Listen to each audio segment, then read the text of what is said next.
तो देखिए साथियों, आज अपन एक छंद के बारे में जानकारी प्राप्त करेंगे। छंद आपके सामने चौपाई छंद। चौपाई छंद हिंदी साहित्य का एक प्रसिद्ध छंद है। आपको पता है कि जो तुलसीदास जी के द्वारा जो रामचरितमानस की रचना की गई वो भी चौपाई छंद में की गई, दोहा और चौपाइयों में। और जो मलिक मोहम्मद जायसी का जो पद्मावत है वो भी दोहा और चौपाई छंदों में लिखा गया है। तो हिंदी साहित्य में प्रसिद्ध छंद है चौपाई। आज अपन इसके बारे में जानकारी प्राप्त करेंगे।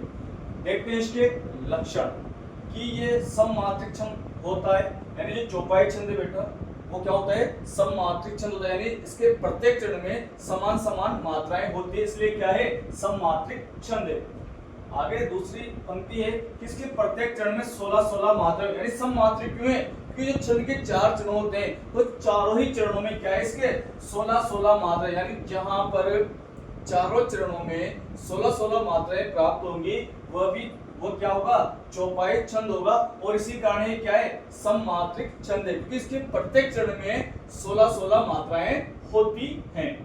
तीसरा लक्षण है कि तुक पहले चरण की, ध्यान देना, पहले चरण की दूसरे के साथ, यानी जो इसकी तुक है वो पहले की दूसरे के साथ और तीसरे चरण की चौथे चरण के साथ मिलती है। यानी जो तुक है इसमें तुक पहले चरण की दूसरे के साथ और तीसरे की चौथे चरण के साथ मिलती है।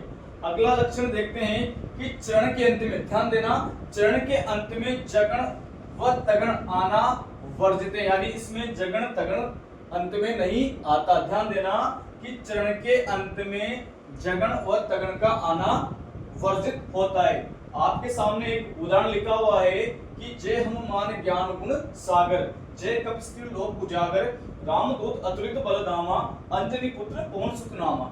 कहने का मतलब जितने भी लक्षण हैं इनको अपन यहाँ पर इंक्लूड करेंगे, बताएंगे भाई कैसे ये चौपाई छंद है।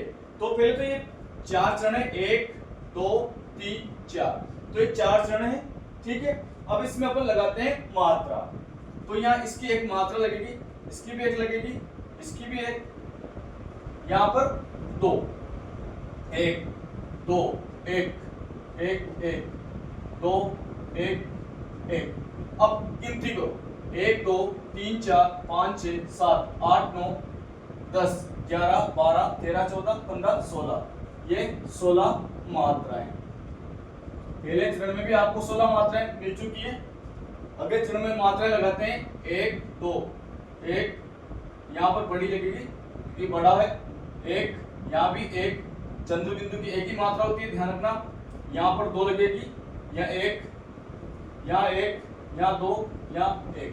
गिनते हैं इनको, 1 2 3 4 5 6 7 8 9 10 11 12 13 14 15 16, यानी दूसरे चरण में भी अपन को 16 मात्राएं प्राप्त हो चुकी है। तीसरा चरण देखते हैं, मात्रा लगी हुई है तो यहाँ पर 2 1, ऊ की मात्रा बड़ी है तो 2 1 1, छोटी है 1, छोटी है 1 1 1 1, यहाँ पर आधी मात्रा लगी हुई है 2, यहाँ भी 2। गिनते हैं, 1 2 3 4 5 6 7 8 9 10 11 12 13 14 15 16। तीसरे चरण में भी अपन को 16 मात्राएं प्राप्त हो चुकी हैं। अगला देखते हैं अंजनी, इसमें अनुस्वार लगा हुआ है और जहां अनुस्वार होता है उसकी मात्रा दीर्घ होती है, यानी बड़ी। तो यहाँ पर बड़ा छोटा छोटा, छोटी की मात्रा छोटा। यहाँ पर जो पुत्र है इसमें जो आधा व्यंजन है वो अगले वाले में जुड़ जाएगा, अगले वाला क्या हो जाएगा, दीर्घ यानी बड़ा। तो यहाँ पर 2, यहाँ 1 1 1 1, यहाँ भी 1, यहाँ भी 1, यहाँ 2 और यहाँ भी 2। गिनते हैं इनको, 1 2 3 4 5 6 7 8 9 10 11 12 13 14 15 16। तो ये चौथा चरण है, इसमें भी 16 मात्राएं प्राप्त हो चुकी है। तो ध्यान देना कि ये सममात्रिक छंद है। सममात्रिक यानी प्रत्येक चरण में समान समान मात्राएं कितनी है, 16-16, यानी अपन ने प्रथम दृष्टया देखा तो प्रत्येक चरण में 16-16 मात्राएं प्राप्त हो चुकी, तो चौपाई छंद है। अगला है कि प्रत्येक चरण में 16 मात्राएं, सीधी सी बात है, प्रत्येक चरण में क्या मिल रही है अपन को, 16-16 मात्राएं मिल रही है। और तुक पहले की दूसरे से, तो सागर उजागर, देखो सागर उजागर, यानी पहले चरण की तुक दूसरे के साथ मिल रही है और तीसरे की चौथे, देखो दामा नामा, यानी तीसरे चरण की तुक चौथे चरण के साथ मिल रही है, तो इससे पता लगता है कि ये कौन सा छंद है, ये आपका चौपाई छंद है। तो आशा करता हूं कि चौपाई छंद के बारे में छोटी सी जानकारी थी जो आपको समझ में आई होगी। अगर आई है तो हमारे चैनल को लाइक और सब्सक्राइब जरूर करें। धन्यवाद।